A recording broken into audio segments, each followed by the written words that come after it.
Hello, and welcome to the For 91 Days podcast.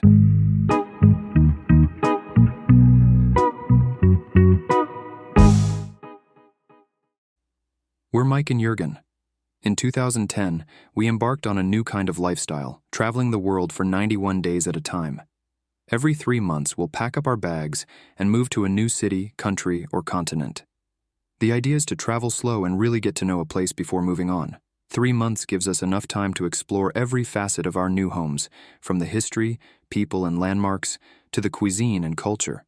And we document everything exhaustively on our blog, 491days.com, where we've published over 2,000 articles over the years. Now, we're exploring a new format to tell our travel stories, a podcast. So, put on your headphones, sit back, and let us take you on a journey. We're starting this series with our time in Savannah, Georgia.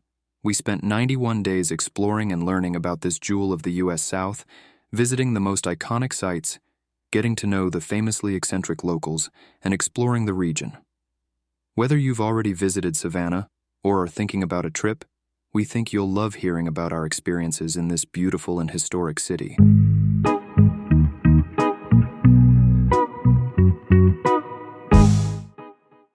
The road to Savannah. At 3 p.m. on a brisk November afternoon, Jurgen and I parked a smashed-up car in front of our new Savannah home and pulled our exhausted bodies up the front steps. We had arrived after a whirlwind trip that had brought us from Oviedo to Madrid, Chicago, Denver, Ohio, Kentucky, and finally southeastern Georgia. And our dog, Chucky, had come with us. The flight from Madrid to Chicago had been long, and she had surely spent every minute howling in the dark solitude of the cargo bay. When her crate arrived into Chicago Customs, I picked her up for hugs and kisses, realizing too late that she was covered in puke. There's no evidence for it, but I've convinced myself that she must have vomited at the very end of the flight and that she didn't spend 10 terrifying, turbulent hours rolling around in her own mess. My parents let us borrow their car for the trip from Kentucky to Savannah. I repaid that small kindness by backing into the fire hydrant across the street from their house, ripping the bumper off and putting a hideous gash into the side of the car. A great way to start off our new 91-day adventure. Otherwise, the drive went smoothly, and we were soon installed in our new home, anxious to get out and explore the city. It had been 10 years since I lived in the USA, and neither Jurgen nor I had never spent much time in the South. This was surely going to be a fascinating 3 months.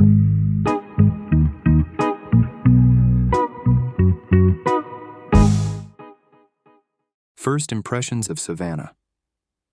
Our first full day in Savannah was warm and overcast. Luckily, the rain held off and we were able to spend the afternoon getting familiar with the city that would be our home for the next few months. Our landlord had offered to let us make use of a couple old, rickety bikes he had in storage. We wobbled into town, unsure the ancient contraptions weren't going to fall apart, but comfortably inconspicuous. A sleek mountain bike would be out of place in this eccentric, slow-moving city. But ambling along the wide streets on these quirky old things, we fit right in.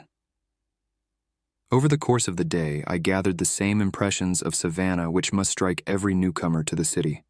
The haunting beauty of the Spanish moss, the crowded riverside promenade with its shops and tour boats, the incredible Victorian architecture, the parks and squares with their monuments to Savannah's rich history. The looming mansions, which always evince an air of mystery. And I don't mean 1 or 2 foreboding old mansions. Savannah must have hundreds. Biking around them was enough to send shivers down my spine, especially on a dreary day. It's no coincidence that the city is home to so many ghost stories. But what impressed us most of all was the people and the relaxed way of life which reigns here. Nearly everyone we encountered was smiling, happy to stop and chat. Savannah boasts an eclectic populace, with proper society-type ladies sharing the squares and sidewalks with panhandlers and flannel-clad students. It's an old city, but one with a vital infusion of youth that keeps things fresh. Thanks to SCAD, the Savannah College of Art Amp Design, Savannah might have a higher percentage of hipsters than Brooklyn. This initial tour was fascinating, and by the time we returned to our own foreboding old mansion just off Abercorn, I knew that we had made a great decision in coming here. Savannah is stunning at first glance, but the city's true beauty lies in its depth, its history, secrets, and legends. Our 91 days was already ticking down, and I could hardly wait to get back out there and start exploring.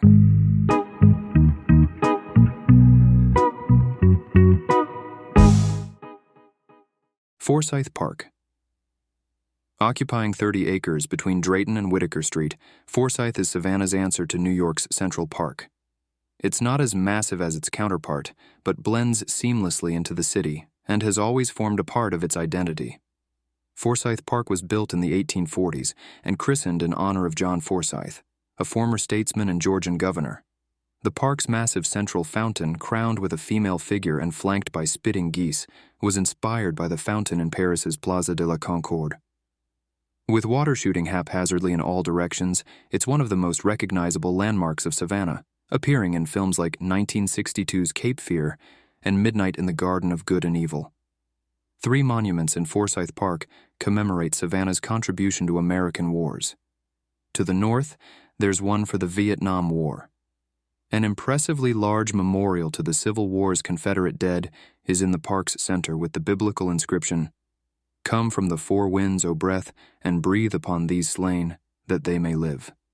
And at the southern end is an interesting tribute to the Spanish-American War, in which the U.S. helped liberate Cuba, Puerto Rico, the Philippines, and Guam from Spanish influence.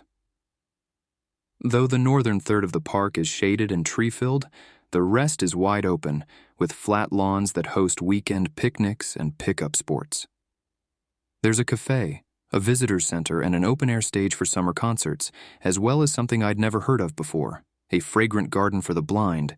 The gate was locked, but I stuck my nose through the bars and took a long whiff. It smelled of trash and roses. During our first few days in Savannah, we had already crossed through Forsyth Park multiple times. Practically an extended pedestrian-only section of Bull Street.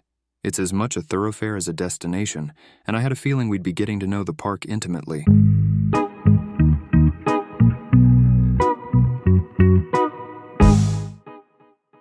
The 24 Squares of Savannah. At the time of its founding in 1733, Savannah was the first North American city planned around public squares. General Oglethorpe's grand design for his new capital called for 4 squares to serve as gardens and meeting areas. The western and eastern sides of each square were reserved for public buildings, such as churches and government offices, while the northern and southern ends were for private residences, called tithing blocks. Savannah was the original capital of Georgia, the last of the original 13 colonies, and its logical design won it fame around the world. The plan was far-sighted, allowing for over a century of growth, always replicating the square system further outward. By the mid-19th century, there were a total of 24. From the largest, Johnson, to the smallest, Crawford, each of Savannah's 24 squares has its own history and personality.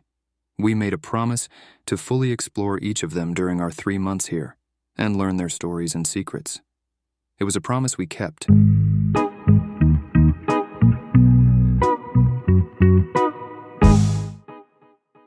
Johnson Square. We had 24 squares to explore during our time in Savannah and decided to start with the oldest and largest. Johnson Square was established in 1733 and named in honor of South Carolina's colonial governor, Robert Johnson. The most notable monument in Johnson Square is a 50-foot white obelisk dedicated to Nathaniel Greene, the Revolutionary War hero from Rhode Island who retired to a farm near Savannah. His remains, along with those of his son, are buried underneath the obelisk. Johnson Square also features 2 identical fountains and a sundial dedicated to the memory of William Bull, who helped General Oglethorpe both choose Savannah's location and design its unique layout. The time was off a little when we visited, but ancient sundials can't be expected to cope with daylight savings. Another monument is the Johnny Mercer Bench, which honors the city's best-known musical artist. Ever since Savannah's inception, Johnson Square has been the center of city life. In the very early days, this is where colonists would meet to check the time, fetch water, make use of public ovens, and congregate for worship. The Christ Church, found on the eastern side of the square, is known as the Mother Church of Georgia. Built in 1773, it's the oldest in all of Georgia.